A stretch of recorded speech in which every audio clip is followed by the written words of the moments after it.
Salut à tous, c'est Vic, j'espère que vous allez bien, bienvenue dans cette nouvelle review d'animé en Blu-ray. Aujourd'hui, on va parler de Spice Wolf. Alors, je vous entends déjà dire... Oui, mais... T'en avais déjà parlé il y a quelques temps, d'ailleurs c'était au début de la chaîne, hein. J'avais pas le même matos, la même qualité vidéo et la même qualité de son, hein, parce que bon, je débutais et qu'il fallait quand même investir dedans. Oui, j'avais fait une review de Spice Wolf, qui était sortie aux éditions Black Box. Enfin, en réalité, c'était IDP qui les fabriquait. Black Box, ça fait que prête-nom, hein, concrètement. En réalité, tout était fabriqué chez IDP, tout est géré chez IDP. Il n'y avait rien qui était produit chez Black Box, hein, faut pas rêver. Ça, c'est la première série Spice Wolf. Donc, comme je vous avais expliqué dans la review, je vous mettrai en haut à droite la vidéo de la première review que j'avais fait sur ce coffret-là. La série était du coup segmentée en 2 saisons. Le problème, c'est que la première et la deuxième saison ne sont pas réalisées par le même studio et il y a eu un énorme changement de chara-design. Puisque, comme on peut le voir hein, d'ailleurs hein, ici, on avait un chara-design comme ceci à l'époque. Hein. Donc c'était un peu éloigné quand même du style d'origine de l'animé. Et ça avait fait un petit peu grincer des dents à l'époque quand la première saison est sortie. Et ça a été corrigé sur la seconde. On est revenu à un chara-design plus conventionnel, proche du LN, etc. Mais le truc, c'est qu'il y a eu les 15 ans du light novel qui sont arrivés et quand même une petite nouvelle adaptation de Spice Wolf plus fidèle, etc. Quand même, c'était pas de refus et c'est ce qui s'est passé en 2024. Il y a eu une nouvelle adaptation animée de Spice Wolf. Spice Wolf Merchant meets The Wise Wolf. Alors, du coup, c'est un animé produit au studio Passion. Alors, pas Passion, c'est assez aléatoire. Hein. Il y a du bon et du mauvais chez eux. Sur cette adaptation de Spice Wolf, je pense quand même que le taf a été plutôt bien fait quand même. Les spécialistes de Spice Wolf me le diront en commentaire. Mais je trouve quand même que le taf qui a été fait est quand même bien plus sympathique quand même que là-dessus. La première saison, ok, au niveau... Voilà, dès qu'on voit l'opening, on est envoûté, etc. Mais quand même, elle avait quand même quelques soucis de chara-design. Hein. Faut pas déconner là-dessus. C'était quand même assez éloigné de ce qui était fait au niveau light novel, même manga d'ailleurs, de mémoire. Et donc, Crunchyroll l'avait diffusé en simulcast, et nous voici aujourd'hui avec l'édition Blu-ray.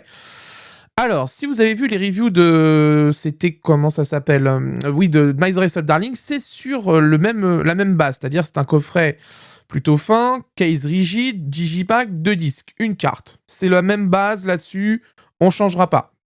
Alors, c'est vrai que on pourrait se dire, ouais, mais c'est vrai que l'ancien coffret, il y avait beaucoup de choses dedans. En réalité, quand vous regardiez le livret, il n'y avait pas tant de contenu édito que ça. C'était essentiellement des visuels, etc., à droite et à gauche. Sur cette série, il y en a quand même moins, et je vais vous expliquer dans la seconde partie de la review, dans les bonus, pourquoi c'est comme ça. Et on verra ça après. Donc, on a un coffret au format G2. Bon, bah évidemment, ça sera plus facile à caser que l'énorme coffret A4, pénible à ranger là-dessus. D'ailleurs, je vais vous montrer un truc pourquoi je déteste les digipack au final. Donc, format G2, visuel full, logo Spice Wolf ici. Globalement, plutôt sympa au design, hein, c'est plutôt sympathique, c'est très joli. Par contre, et j'en ai parlé à mon contact chez Crunchyroll, il attend de recevoir les coffrets pour voir ce qui s'est passé. Je trouve quand même que les visuels postérisent quand même un peu. On les voit hein, quand même là, ici, on voit un petit peu de postérisation ici. C'est un peu bizarre quand même que ça soit le cas, et c'est surtout à l'arrière. Les captures d'écran sont quand même un peu floues. Je sais pas ce qui s'est passé. C'est pas normal. Ça, je sais que c'est pas normal. Parce que quand on voit l'arrière-plan, là, justement, là, c'est nickel, c'est impeccable. Là, il n'y a pas de postérisation à l'arrière, ça n'a pas trop de problème. Par contre, le visuel avant postérise quand même un petit peu. Je sais pas ce qui s'est passé. J'ai regardé avec la vidéo de mon confrère Anime HD sur sa review unboxing, et il y a le même souci. Donc je pense que c'est un souci au niveau de l'imprimeur qui avait peut-être eu un souci. Bon, après, c'est pas non plus des soucis d'imprimeur, il y en a toujours. Hein. On regarde ce qui se passe dans le côté manga en ce moment.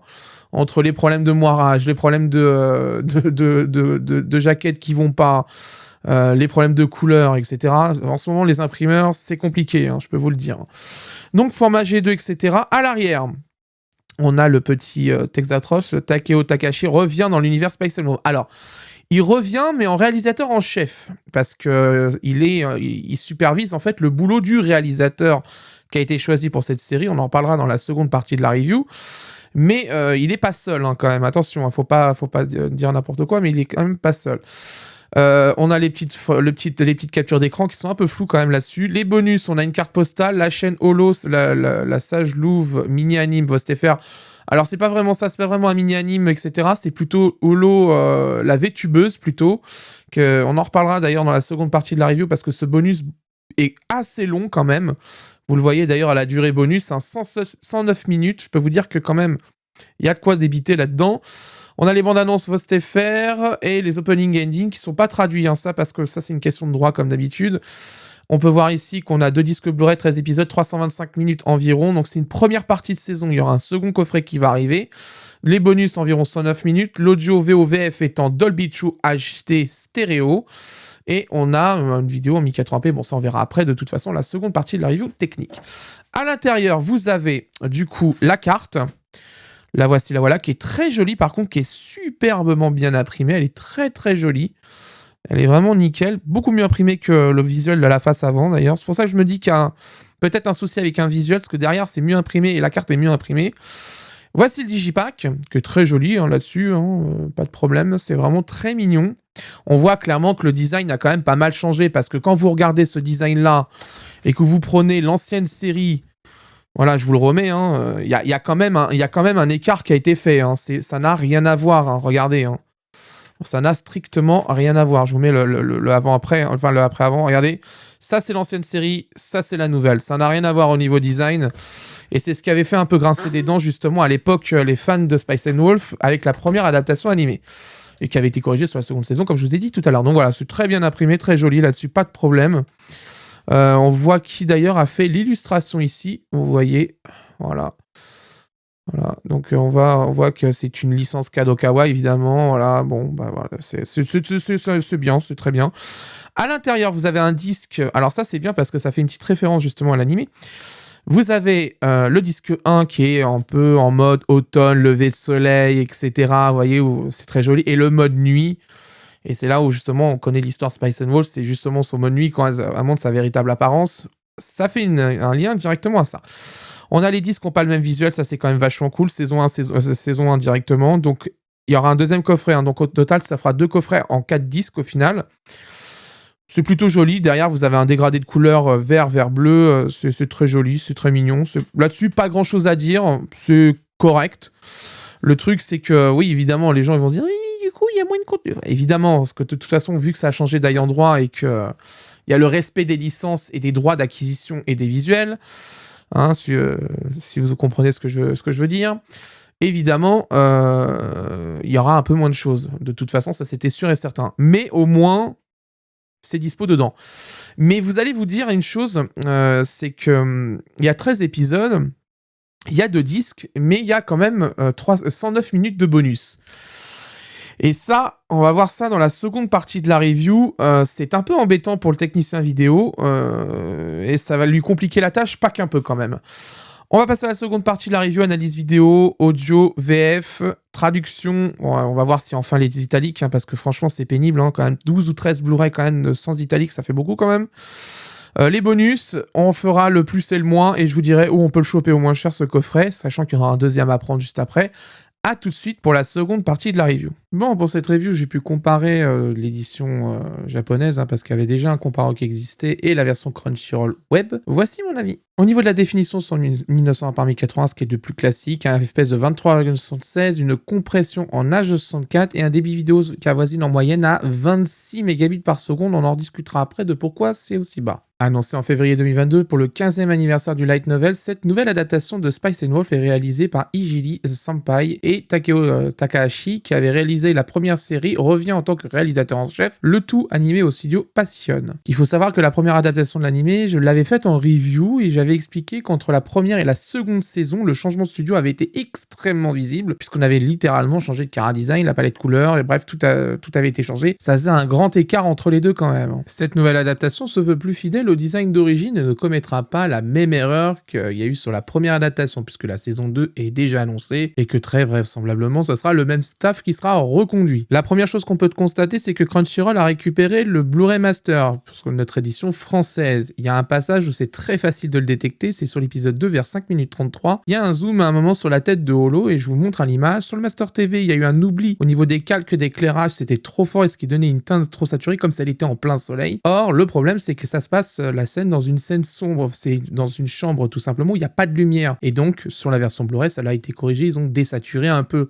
l'image et c'est ça justement qui permet de voir si c'est le Blu-ray Master. Il y a quelques petites optimisations d'ombrage, des trucs comme ça à droite et à gauche, mais c'est vraiment le truc le plus flagrant, on peut le voir tout de suite si c'est le Master Blu-ray. C'est plutôt un bon point pour notre édition. Vous l'avez vu aux spécifications techniques, notre édition se contente de 26 mégabits par seconde. La faute d'un énorme bonus dont on parlera plus tard dans la vidéo, qui fait environ 1h29, ce qui a obligé le technicien à mettre 8 épisodes sur le disque 1 et 5 sur le second. De facto, cela baisse le débit vidéo. Coup de bol, Spice & Wolf n'est pas une série qui bouge énormément avec des effets de malade qui pompent énormément de débit vidéo, mais il est plutôt sensible au color banding car il utilise une plage de couleurs très large et profond, ainsi que pas mal de nuances de gris. La compression en elle-même, les 26 mégabits, est plutôt bonne, ça arrive plutôt à maintenir correctement la qualité vidéo, néanmoins, et ça c'est le cas sur le Blu-ray japonais, il y a des traces de color banding liées au mastering assez bizarre côté japonais. On peut pas dire que cela a été une réussite côté japonais, le Blu-ray. Sans surprise, ces traces sont aussi présentes chez nous. Sur scène sombre avec un éclairage type bougie, quand on voit le halo de lumière, on voit clairement les traces, on les voit tout de suite, elles sont visibles. Ça, c'est vraiment lié à un foirage complet au niveau du mastering côté japonais, parce que ces traces-là sont identiques dans le Blu-ray japonais. On peut dire qu'on échappe à la catastrophe. Je pense qu'un troisième disque Blu-ray aurait été plus facile pour gérer la compression et appliquer un vrai desering, surtout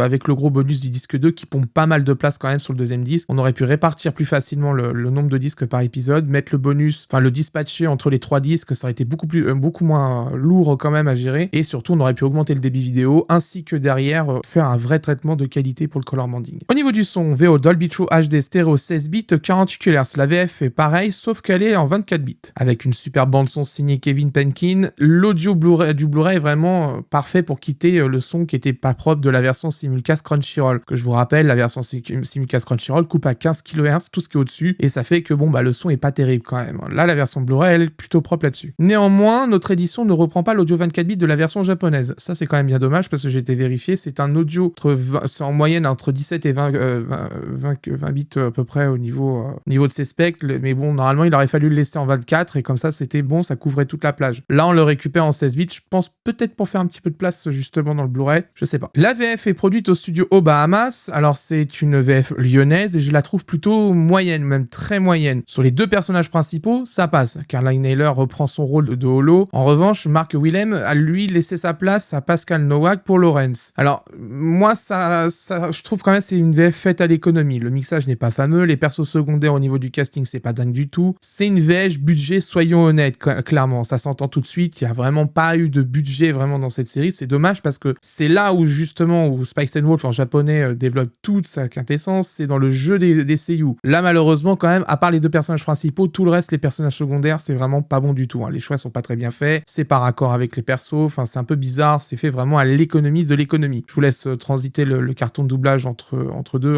pour que vous voyez un peu qui y a dessus. Mais franchement, j'ai pas été très convaincu quand même par cette VF, vraiment c'est pas ouf du tout. On attendait mieux quand même pour une telle série. Je vous laisse un petit extrait pour vous faire un avis. Tout ce que je peux affirmer, c'est que ce garçon t'a bien menti. En revanche, je sais pas sur quelle partie de l'histoire. Je vois. Mais tu sais, spéculer sur une monnaie est une chose assez courante de nos jours. Toutefois... Je sais, ce qui t'échappe, c'est la raison pour laquelle il ment. C'est bien ça ? Quand une personne ment, le plus important, ce n'est pas ce qu'elle va dire, mais plutôt la motivation qui se cache derrière ce mensonge, tu vois ? Oui, c'est vrai. C'est une chose que j'ai mis de nombreuses années à comprendre. Arrête donc de t'inquiéter, Lorraine, si t'as menti, alors... Allez, c'est pas grave, fais pas ton enfant. Très bien. Alors dis-moi ce que t'aurais fait si j'avais pas été là pour te dire qu'il mentait. Si j'avais été tout seul Je lui aurais posé des questions pour voir s'il disait la vérité. Et j'aurais fait semblant d'être intéressé par son histoire. Et pourquoi ça ? Si c'était la vérité, j'aurais pu en tirer un gros bénéfice. Et sinon, ça aurait voulu dire qu'il manigançait quelque chose. Alors, discrètement, en menant ma petite enquête de mon côté, j'aurais pu déjouer ses plans et y trouver mon compte. Et si je te disais que son histoire n'est qu'un tissu de mensonges ? Eh bien, Eh ben, tu vois, je sais très bien que t'as déjà tout compris. Et au final, tu comptais jouer le pigeon depuis le début. Au niveau de la traduction et des sous-titres, police d'écriture et bordure toujours identiques. Le workflow et de Crunchyroll américain ne change pas du tout sur ce point. Cependant, et ça c'est une grosse surprise, il y a des italiques dans les sous-titres. Champagne! Crunchyroll a peut-être mis fin à 12 Blu-ray sans italique dans les sous-titres. Ça fait plaisir. On va voir maintenant si ça continue quand même là-dessus. Mais pour l'instant, Spice & Wolf, c'est un Blu-ray qui a été produit très récemment. Lui réintroduit les italiques et ça fait plaisir. La traduction a été confiée à Johan Giraud, traducteur de Classroom of the Elite et de MF Ghost. Elle est dans l'ensemble plutôt propre, assez fidèle au langage soutenu de la série par moment. C'est d'ailleurs en VostFR que je vous recommande de voir la série parce que vraiment, il vaut mieux profiter du casting japonais vraiment de très bonne qualité, du jeu comédien des seiyuu et de la très bonne traduction qui nous est livrée aujourd'hui. Franchement, la VF, j'ai testé, j'ai réessayé, je suis allé jusqu'au bout, j'ai pas été convaincu du tout. Sur les persos secondaires, ça va pas. La VostFR est quand même à mes yeux le meilleur deal pour cette série. Pour les bonus, dans le premier disque, il y a rien du tout. C'est dans la deuxième galette que ça se passe. Vous avez les traditionnels opening, ending, crediless, les trailers, mais vous avez surtout un bonus d'1h29 qui est l'intégralité des live streams faits au Japon par la prod avec Holo en mode VTubeuse. Alors évidemment, dans des streams, il y a à boire et à manger, mais niveau information, il y a des choses qui sont très intéressantes quand même dedans. Il est à noter quand même qu'au Japon, le Blu-ray était accompagné d'un livret de nouvelles, c'était une petite histoire en roman, qui était une supplémentaire vraiment dans les disques. Ces nouvelles sont visiblement une exclusivité pour le Japon en physique. À voir si l'éditeur Offelb pourra sortir plus tard ces chapitres en bonus dans les light novels de Spice & Wolf. Ça, c'est absolument pas sûr, ça dépendra des droits et de savoir si c'est à vendre ou pas. En tout cas, le stream d'1h29 qui est diffusé est intégralement traduit en VostFR de A à Z et je peux vous garantir que ça à traduire c'est quand même assez cancer. Donc tout a été traduit, les teasers eux aussi ont été traduits mais pas les opening et ending, ça c'est un classique. Si l'ayant droit n'autorise pas la traduction des paroles, c'est mort. On passe aux points positifs et négatifs. Les positifs, bonne finition dans l'ensemble au niveau visuel, etc. C'est plutôt joli. Néanmoins, quand même, l'impression du coffret à l'arrière est un peu bizarre. J'ai l'impression quand même que ça postérise un peu. Je sais pas la qualité du matos qu'a reçu Crunchyroll pour ce coffret, mais au moins au niveau case, digipack, etc. C'est plutôt bien fini, mais l'impression quand même pose un peu problème sur certains points là-dessus. Faudra veiller à faire attention quand même là-dessus au niveau du matos parce que là, quand même, sur l'arrière, les screens à l'arrière, je pense qu'il y avait un petit loupé quand même là-dessus. Mais au moins, c'est rigide, le digipack il est bien collé, tout est nickel. Bon, on va pas récupérer des digipacks avec du carton épais, hein, ça c'est sûr et certain, ça ne changera plus, de toute façon on va rester sur cela désormais à tout jamais. Très bonne traduction dans l'ensemble, bon après Crunchyroll au niveau traduction, il n'y a pas grand chose à dire là-dessus. C'est du bon boulot de manière générale, à l'exception de quand ils reçoivent une traduction d'ayant droit ou d'une traduction d'un tiers, genre c'est une traduction Netflix et que l'ayant droit n'autorise pas une retraduction. De manière générale, de toute façon, Crunchyroll traduit directement en interne avec ses équipes à eux. Voilà, c'est quand même là-dessus assez carré là-dessus, bien aux normes, bien nickel, bien tout propre, c'est impeccable là-dessus. Et c'est couplé à un autre sujet au niveau des sous-titres, c'est la présence des italiques. Putain, enfin, merci, parce que ça, c'était vraiment lourd. On a enfin les italiques dans les sous-titres. Merci. On vient de couper maintenant, ouais, effectivement, 12 Blu-ray où il n'y avait pas d'italique. Là, on en a enfin un et qui est très récent niveau prod. Et donc, on va peut-être entrer dans une nouvelle finition des coffrets, c'est-à-dire qu'on va enfin récupérer des italiques. Et le point qui est noir, qui était dans les sous-titres avant, va enfin disparaître aujourd'hui. Je vous cache pas que ça, j'en ai parlé longuement à mon contact chez Crunchyroll. Je lui avais fait un pavé énorme à ce sujet-là. Je lui en ai reparlé en DM, j'en ai reparlé à d'autres personnes là-dessus. J'ai insisté qu'il fallait le corriger parce que c'était pas possible et que c'était pas aux normes en plus là-dessus. On peut pas avoir une très bonne traduction et avoir une perte d'italique, c'est pas possible. Tout était en version SVOD, il y a pas de raison que ça soit pas reconduit en version Blu-ray. Là, visiblement, quelque chose s'est passé et donc c'est quand même une bonne news. L'autre point, une VF, bon, voilà, on peut dire au moins qu'il y a une VF présente. Bon, le perso, Caroline Heller, là-dessus, je pense sur Holo, ça va, c'est nickel, c'est quand même assez carré, c'est cohérent. En plus, elle était présente sur la première série, donc c'est cohérent là-dessus. Mais quand même, sur tout ce qui est perso secondaire, je suis désolé, il y a quand même, on va passer au point négatif, hein, c'est une VF assez low cost quand même, hein, y compris vraiment sur les seconds rôles. Le mixage est quand même assez moyen, les ambiances, tout ça, tout ce qu'il y avait comme effet au niveau du stéréo, etc., c'est pas très bien reproduit dans la VF. Les seconds rôles sont très moyens, vraiment, c'est low cost. Et c'est dommage parce que moi, je voulais justement changer d'avis sur les VF lyonnaises. Malheureusement, là, sur le coup, sur une VF lyonnaise, encore une fois, un peu low cost. Hein. C'est comme ça. C'est mixage moyen, second rôle moyen. C'est quand même bien dommage. Il y a quand même des choses à faire, mine de rien, au niveau ambiance, etc. C'est quand même assez dommage quand même de sortir une VF comme ça, c'est bien décevant quand même là-dessus. Des traces de color banding, malheureusement ça c'était inévitable quand on voit la gueule des Blu-ray japonais, ça c'est directement lié au master qui est sorti du studio. Au cul du studio, il devait y avoir quand même la blinde de color banding, il y en a certainement un peu qui ont été corrigés, mais pas tout, et justement les dernières qui restent, c'est celles qu'on voit dans les scènes son, sur les dégradés un petit peu de gris, sur les dégradés un petit peu de marron, c'est là qu'on les voit systématiquement, parce que tout simplement c'est vraiment masterisé avec le cul au Japon. Japon. Et quand on voit le Blu-ray japonais qui a plus de débit et qui arrive à quand même en avoir, alors que voilà, il n'y a même pas un traitement qui a été fait, c'était prévisible que Crunchyroll avec moins de débit parce qu'ils ont trop de bonus dans leur disque vu qu'ils sont que deux disques Blu-ray, c'était sûr et certain qu'ils n'allaient pas pouvoir appliquer un deband, un desering du coup, et là c'était sûr et certain qu'on allait avoir des traces. Il y en a un peu moins par moment à certains endroits très précis par rapport au Blu-ray japonais. Ça c'est plus lié justement à la gestion de la compression et des paramètres vidéo, mais de toute façon il y en aura, vous les verrez. Et l'autre point, et c'est directement lié au deuxième point, 3 disques c'était quand même mieux pour la compression vidéo et avoir un traitement du color banding. On aurait pu dispatch les épisodes correctement sur les 3 disques, on aurait pu avoir un traitement pour le control banding, plus de débit vidéo, et ça aurait permis de réparer justement tout ça, tout ce qui a été fait et de louper sur l'édition japonaise. C'est quand même bien dommage, surtout Crunchyroll sait faire des débandes, on le sait, ils ont des outils pour pouvoir retirer le color banding, ils ont déjà fait des traitements pour ça. Ça aurait été bien justement d'avoir 3 disques Blu-ray pour pouvoir le faire, mais bon, malheureusement je pense que question budget, vu que c'est une série qui va peut-être pas avoir un succès énorme en Blu-ray, parce qu'il y a quand même la première version qui est sortie il y a longtemps, est-ce que les gens seront à même de racheter cette série? On ne sait pas, donc ils n'ont pas pris de risque, ils ont fait 2 disques Blu-ray pour limiter la casse au niveau de coût de production. Ça peut s'entendre. Si vous souhaitez acquérir la série, le moins cher actuellement c'est Anime Store au prix de 44,26 €, frais de port inclus. Il faut prendre en compte que c'est la première partie de la saison 1, puisque visiblement l'ayant droit n'a pas autorisé de faire une intégrale, et donc il y aura un second coffret qui arrivera à l'été, voire à l'automne 2026, qui conclura cette première saison. Et il faudra rajouter à ça que la seconde saison va arriver et que après ça, il y aura encore 1 ou 2 coffrets Blu-ray pour conclure complètement cette seconde saison. Je vous recommande Spice Wolf, c'est une série qui est vraiment très riche au niveau scénario, que ça soit via cette adaptation animée ou light novel, vous avez le choix. Est-ce que je recommande encore la scène adaptation animée?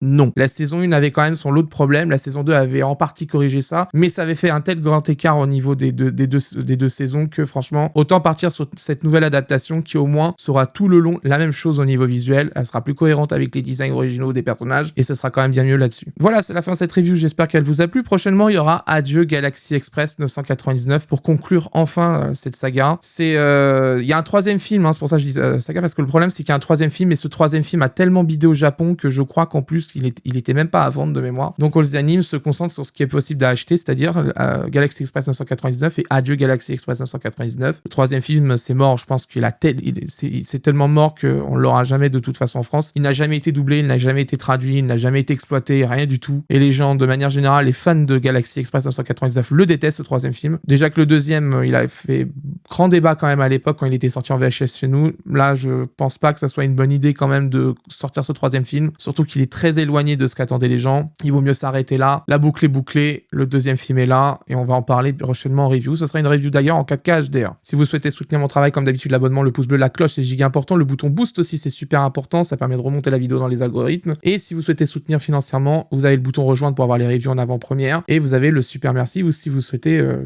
payer un café ou participer à l'achat des futurs coffrets. Parce que les coffrets d'All the Anime, je les achète. Les ceux d'Ibex, je les achète. Tous les autres, je les achète. Maintenant, je reçois ceux de Crunchyroll au moins en service presse. Donc ça soulage quand même le budget des reviews parce que je peux vous dire que l'année dernière, ça a été quand même très compliqué le financement des reviews. Il y a eu pas mal de coffrets de sortie et je peux vous dire que ça a été très très compliqué de tout acheter parce que c'est quand même un sacré budget, faut pas croire. Donc là, au moins, je peux recevoir ce Crunchyroll en service presse. Ça soulage un peu pour acheter les autres coffrets qui vont arriver. Il y a du Tanuko qui va arriver. On va normalement avoir Je 7 et Match qui va arriver d'ici peu et normalement, on va avoir aussi les OAV de Blackjack qui vont arriver chez Naban. Enfin, on va avoir du rétro quand même qui va arriver parce que là, c'est quand même le moment de sortir le rétro. Là, Tanuko et Naban, ils ont mis trop... Là, il y a eu trop de blanc. Là, il faut vraiment y aller maintenant. Il faut pousser parce qu'il y a des choses à sortir et c'est important. Il y a la demande et il faut y aller maintenant. Quant à moi, je vous laisse et d'ici là, portez-vous bien. Ciao.